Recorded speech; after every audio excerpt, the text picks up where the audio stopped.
moment, your picture, and the hashtag is UBCGMU. And now getting straight into the updates this morning, we're starting off with matters from the local scene. Now, in honor of praying for Mama Janet Kataha's health and, of course, Thanksgiving therein, Ugandans from different walks of life, led by religious leaders from various faiths, gathered at the office of the national chairman to offer Thanksgiving prayers for the life, health, and recovery of the First Lady, Janet Kataha Museveni. The Thanksgiving ceremony was organized by the chief of the office of the national chairman and, The Thanksgiving ceremony was organized by the chief of the office of the national chairman, Hajati Hadija Namiaro, who also reflected on the support and kindness she received from the First Lady during a challenging period in her own life. Now, this comes after President Yoweri Museveni disclosed that First Lady Janet Kataha Museveni's serious health crisis occurred on 21st March 2026. The messages delivered by the religious leaders were centered on teachings and scriptures from their respective holy books.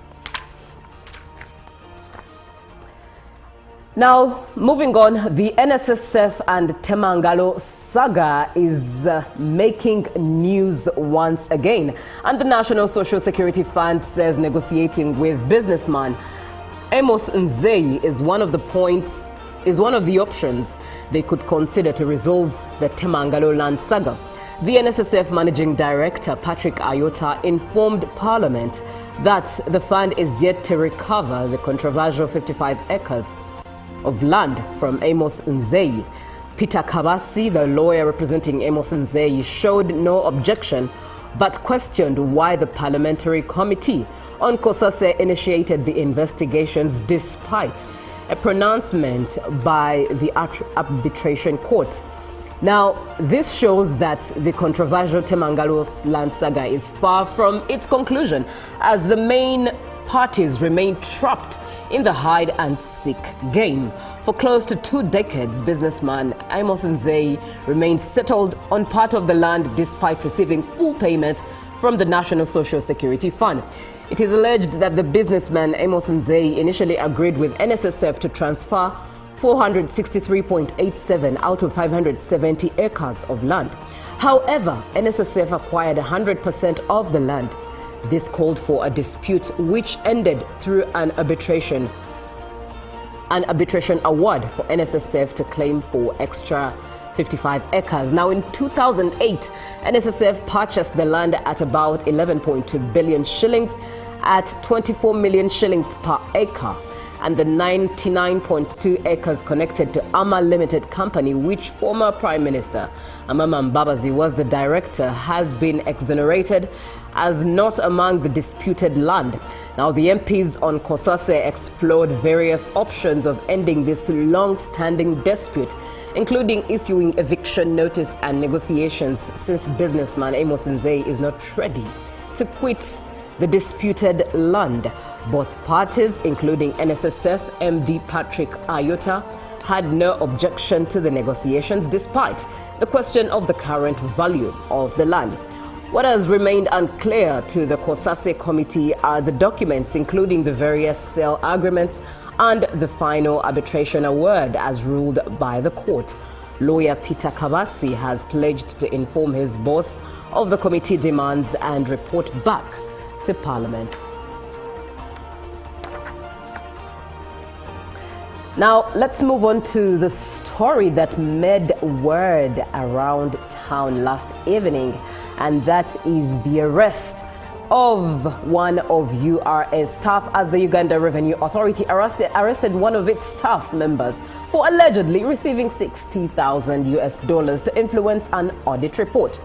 The accused, Sozi Joffre, was paraded before the press at the URA headquarters in Kampala. Uganda Revenue Authority did arrest its member of staff who serves as manager external operations customs in Dar es Salaam, Tanzania, over allegations of corruption.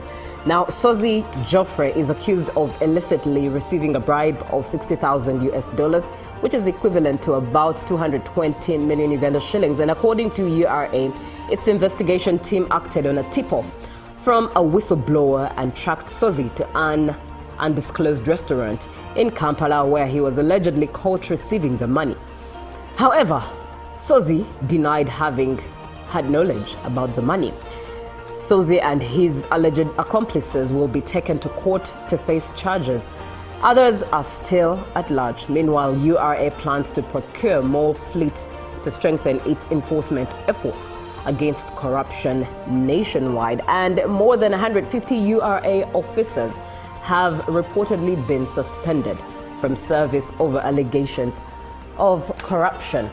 Now, bringing this to the end, that is of the local scene, the Chief of Defense Forces, General Muhoozi Kainerugaba, is in the Gabonese capital of the country's 66th independence anniversary celebrations. General Kainerugaba is attending the August 17th celebrations at the invitation of Gabonese President Brice Clotaire Oligui Nguema, who also serves as the country's Supreme Commander of Defense and Security Forces. Now, upon arrival in Libreville, General Kainerugaba was received by Gabon's Minister of Defense, Brigadier General Brigitte Onkanoa, and the Chief of Defense General Staff, and the Chief of General Staff of the Gabonese Armed Forces, General Jean Bedel Boka. Also present to receive him were members of the Ugandan delegation, including State Minister for Agriculture, Desire Muhoza, Joint Staff Political Commissariat, Major General Henry Masiko, and Joint Staff Training and Doctrine Brigadier General Wycliffe Keita. The celebrations mark Gabon's independence from French colonial rule in 1960 and follow a series of high-level diplomatic engagements between the two nations. President Nguema visited Uganda in August 2024 to discuss trade, defense, tourism, and health cooperation with President Yoweri Museveni, later returning to Kampala in May for President Museveni's inauguration. The CDF's visit is expected to further strengthen strategic cooperation between Uganda and Gabon, with bilateral talks on military collaboration and regional security planned on the sidelines. Now, that closes the updates we have from the local scene. Let's fly straight to what we have on the global scene. President Donald Trump has threatened to bomb Oman as U.S. ally if it gets in the way of his administration's own talks with Iran. This was reported by Fox News, and the U.S. and Oman have been negotiating separately with Tehran to reopen the Strait of Hormuz, a waterway that is vital to the global economy. It has been largely closed for nearly 6 months during the U.S.-Iran war. Now, a reporter for Fox said the U.S. president made the threat to Oman while using an expletive during a phone interview. Earlier in the day, Iranian officials said they were close to finalizing a deal with Oman. Meanwhile, the future of the talks between the U.S. and Iran is unclear as a 60-day memorandum of understanding between the two sides is expiring. And speaking to reporters in the Oval Office last Monday, Trump was asked by BBC News if he was seeking an extension to the MOU, to which he replied no. Since the U.S. and Israel attacked Iran in February, Tehran has largely blocked the Strait of Hormuz, through which about a fifth of the world's oil and liquefied natural gas usually passes. Now, moving on to the murder trial of late rapper Tupac Shakur. In the opening day of Tupac Shakur's murder trial, prosecutors painted former gang leader Dwayne Kefe D. Davis as someone seeking revenge before masterminding the drive-by shooting that killed the iconic rapper. Witnesses took a Las Vegas jury back in time 3 decades ago to the night Shakur was shot, when gangs had a hold over 90s hip-hop, and distrust in police led to a lack of cooperation and one of the most famous cold cases of the last century. Now, Davis, who is 63 years, is charged with Shakur's murder And prosecutors allege that although Davis did not fire the gun that killed the influential rapper, he allegedly orchestrated the killing. Davis has denied the allegations and pleaded not guilty. Now, what to know as a gang leader goes on trial in Tupac's murder, and that is Davis. And in the opening arguments, the prosecution portrayed Davis as the ringleader of the group responsible for the shooting and point to a memoir he co-authored where he wrote in detail about the night of the shooting. And on to the continent of Africa, security forces in Zambia have seized weapons and arrested 11 people, including senior opposition figures allegedly involved in an insurrection plot. The government did confirm. Now, the leading opposition candidate in last Thursday's presidential election, Brian Mundubile, was also found at the scene of the raid in the capital, Lusaka, according to the country's top civil servant, Patrick Kangwa. In an interview with the BBC, Mundubile dismissed the accusations as total fabrications, alleging security forces staged an attempt on his life during a raid and his home on Friday. Now, with results from more than half of the constituencies announced, he is trailing incumbent Hakainde Hichilema, who is running for a second 5-year term and has 62% of the votes. Mundubile, one of the 13 challengers, has 36%. But the 55-year-old opposition leader had earlier claimed victory and alleged, without sharing the evidence, that there had been voting irregularities. Giving details about the raid, Kangwa said the individuals arrested were connected to military plans involving foreign nationals and illegal military training camps. He added that they posed a serious threat to state security and held high-grade military weapons, ammunition, and other materials intended for use in an armed insurrection. And that closes what we have this morning on the global scene. Let's take a quick look at what the dailies have. We do have the Daily Monitor this morning therein, and its headline is Cancer by Region.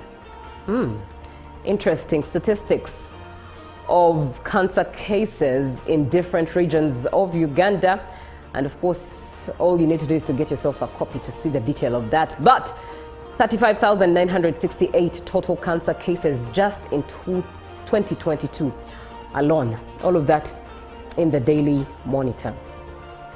What does alcohol do to your body? Want to know what? Especially if you consume a lot of it. There's a lot to learn from that. And Nzei sets conditions to leave NSSF land. Looking at the lizard, what does the lizard have to say? How cultural practices are fueling poverty in Ankole. Time to embrace modernity, so says the lizard. And tenders therein, opportunities for you, but also border killers sentenced to 150 years over gruesome murder. All of that in the Daily Monitor. Now, looking at the rest of East Africa, the Citizen. All right. We first look at the New Vision there. Government holds special land titles. That's the headline. And a minister warns officials. Experts express mixed reactions. That's the headline on there. Serial border killers jailed to 150 years. And Alex Mukulu had a sharp tongue, as of course it's an obituary there, as homage and last respects are paid to the legendary playwright Alex Mukulu. And over 600 Ugandans stuck in South Africa. One of the stories to pay heed to in the New Vision. New RSV officials sent on forced leave. Want to know why? All of that detail is in the New Vision. And Bishop Osborne arrives for Pastor Patience's consecration, as she is consecrated to the title of bishop.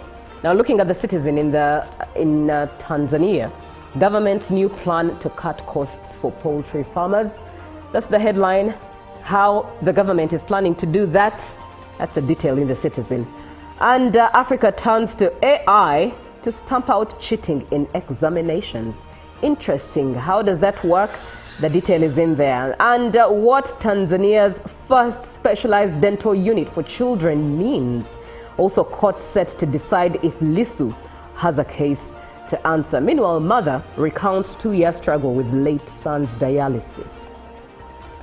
And on to the Daily Nation, that is for Kenya, how Homa Bay chaos was plotted. How was it plotted? That is in the Daily Nation.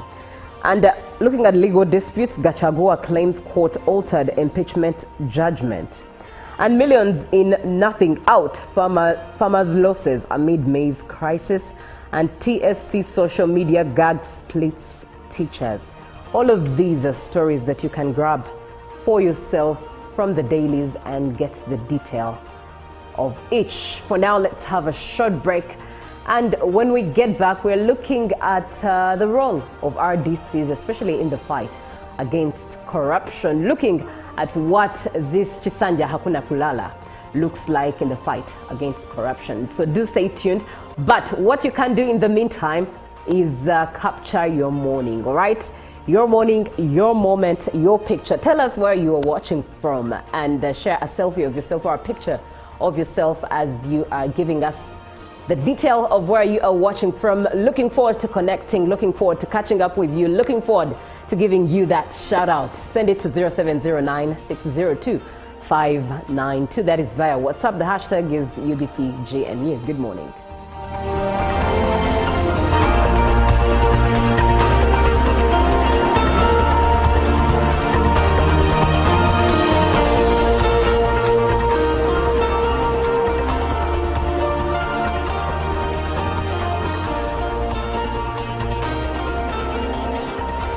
Good morning, Uganda, as we come to you live on UBC TV from the Nile Avenue, pardon me. My name is Julie F. Nantaba, and here for us to start the morning as we chew on updates and conversations that matter. You are welcome, and thank you so much for choosing to start the day with UBC TV.